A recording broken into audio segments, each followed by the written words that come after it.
Thank you all for having me here today. It's a pleasure to speak with everyone. I've worked with the HD community for about 6 years in different capacities, and I always tell people, well, I don't know how many people in this room I've told, but I've learned more from our HD families than I've learned from the doctors, with all due respect. And so I'm taking a little bit of a different approach than the docs. We're not going to talk about scientific research as much as the importance of planning. And no matter what stage you are in with Huntington's disease or where your family is within the disease. And of course, we all know there's different parts of Huntington's disease in different stages. So I'm trying to take a pretty broad approach when talking about this, just keeping that in mind. So plan, right? Everyone says that, and I don't want to sound like Susie Orman, on PBS talking about the importance of financial planning, but we can't dismiss the importance of it within living our lives, whether we have HD or not. And I think it's even more critical for our families who do have HD in their family. So when you plan, remember to keep your family members and friends as part of that plan whenever possible, right? And we also can't disregard the importance of love within that planning. So we can love, and the more you start planning at this stage and loving at any stage for that matter, it's always better. So whether you started planning when you were 20, 30, or 40, and whenever your loved one or you have HD, the more planning you've put in beforehand is going to pay off. And again, I'm not speaking from personal experience. I don't have HD in my family, but this is what I've learned from meeting with many families over the years. So these are a few quotes I wanted to put up here because I just think they're important to think about. So there can be a lot of worry when we talk about HD, not knowing maybe how it's going to progress, if we even have it for that matter, or if we're going to get it, and or if we know what our number is, so to speak, whether it's 42 or 39 or 57 or whatever the repeat is. But maybe we should think about letting our advanced worrying become advanced thinking and planning, and knowing where to put that in relation to social context. So I always think of what Warren Buffett says is that someone is sitting in the shade today because someone else planted a tree a long time ago. And I think we can think of that as research and science, but we can also think about that as financial and social and a lot of other different aspects where love really comes in place within this disease. And it wasn't raining when Noah built the ark. I almost didn't put that one in here because I know there's a lot of tears within this disease. And I know that sometimes we're born into knowing our family has HD and sometimes we don't know. But planning is an important step in this process. So, and I recently read this. A patient sent it to me, and I wanted to read it because it means a lot to me. We all know Albert Einstein was a scientist, and I think it's important to remember this. And this is quote, "When I proposed the theory of relativity, very few understood me." This is a letter to his daughter, by the way. "And what I will reveal now to transmit to mankind will also collide with the misunderstanding and prejudice in the world. I ask you to guard this letter as long as necessary, years, decades, until society is advanced enough to accept what I will explain below. There is an extremely powerful force so far science has not found a formal explanation to, and it is the force that includes and governs all others, and is even behind any phenomenon operating in the universe and has not yet been identified to us. This universal force is love. When scientists looked for a unified theory of the universe, they forgot the most powerful unseen force. Love is light that enlightens those who give and receive it. Love is gravity because it makes some people feel attracted to others. Love is power because it multiplies the best we have and allows humanity not to be extinguished in their blind selfishness. Love unfolds and reveals. For love, we live and die. So that being said, I kind of want to continue on here. I want you to think about who's in your corner, because having the right people in their corner makes a huge difference. And so are these people who are in your corner, whether they're family, friends, colleagues, doctors, counselors, psychiatrists, therapists, social workers, are they supporting and helping you emotionally? And I'm not just talking about people who have Huntington's disease. I'm talking about people who may be pre-symptomatic, genetic testing. I'm talking about caregivers. I'm talking about the doctors who care for people, the social workers who care for people, who are in your corner, and are they able to feel that need? And what is their role in the relationship? What's your role in the relationship as the patient or the caregiver? Identify these people, understand their role that they play, because it can be very fearful to have these conversations, but I think it's really important that we all face that fear and have that conversation. Okay. Therapy, counseling, and getting help. Oh gosh. Okay. So with all due respect, that's the big question I get. The doctors run to me and they're like, oh my gosh, Megan, you have to help me find a psychiatrist and a social worker and a therapist who knows Huntington's disease. Well, let me tell you how many therapists really know about Huntington's disease. Very, very few. So what I tell people is you need to have someone who you have an incredible amount of rapport with, and you can build that. And guess what? They can learn about Huntington's disease because you can teach them about it.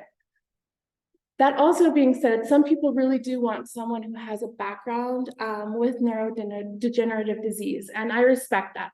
So what I tell people often is I'm willing to talk to their therapist as a professional and explain how devastating this disease is to our families and their loved ones, and give them more of a professional insight into how that can affect somebody psychologically. And I think that any social worker who works within the realm of Huntington's disease would, I hope, be willing to have that same conversation professionally with a therapist. Okay.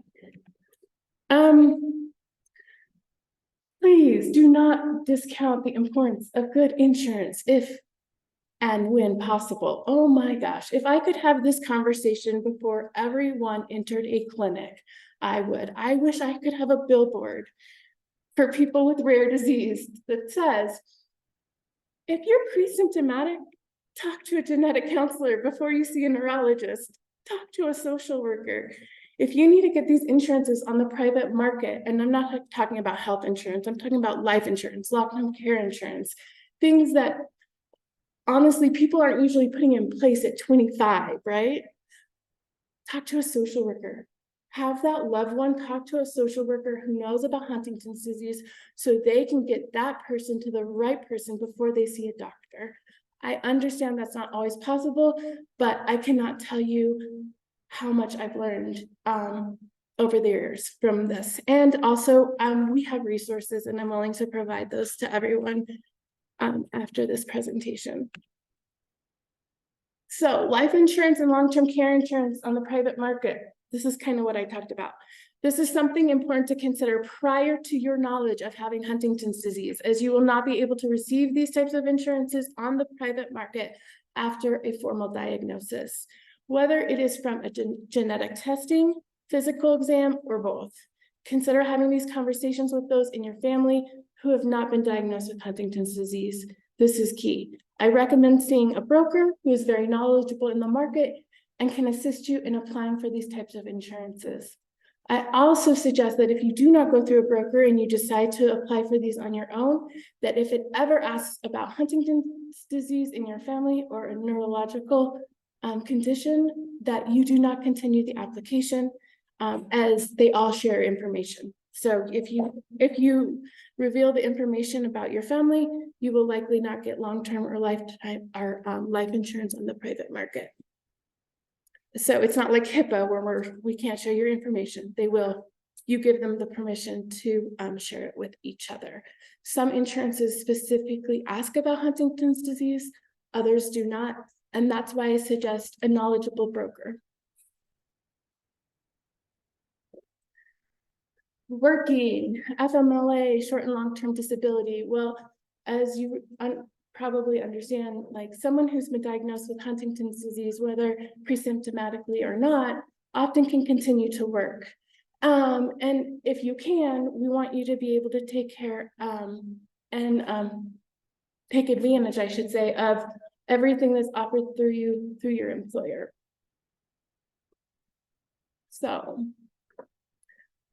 again, you really need to talk to your HR department about this. Every state is a little bit different. In the state of Colorado, we are an at-will state, which means somebody could get fired for any reason. My hope is that you have an amazing supervisor. Anytime you tell somebody about a disability who's a superior to you in the state of Colorado, you should not be discriminated against because of that. And you can discuss that with your HR department as well if you don't want to talk about it with your direct supervisor.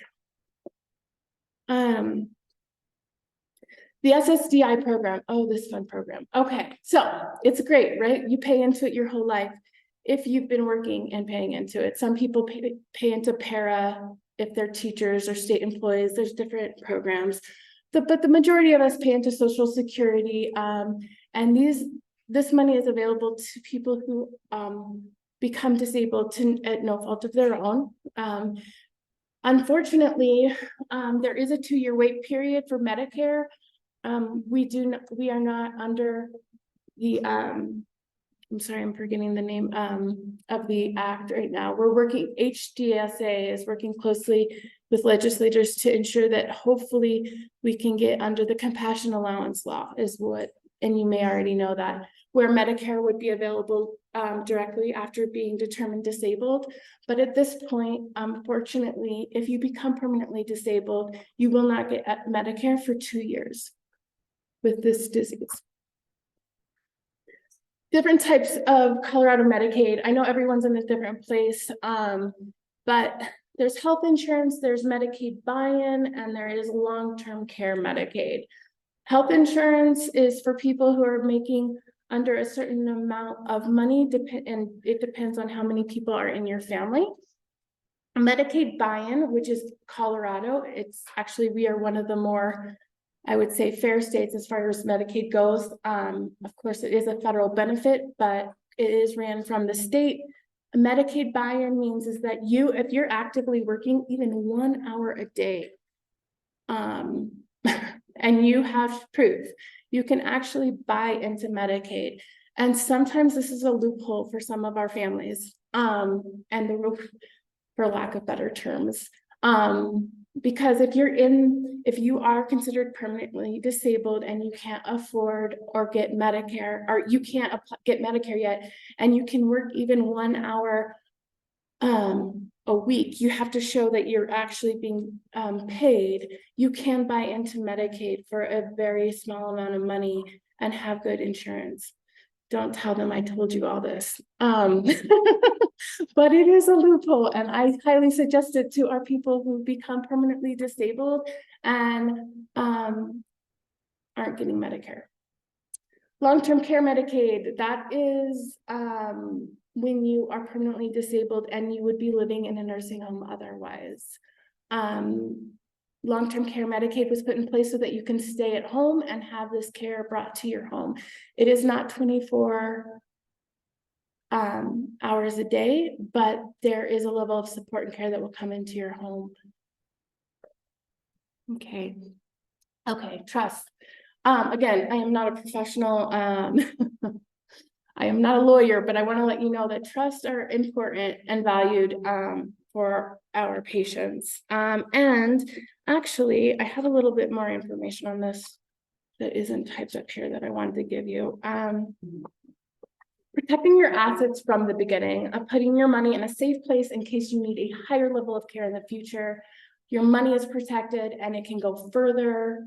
Legal advice is highly recommended in this area. I want to let you know that there is what's called a special needs trust, and HD patients fall under this special needs trust.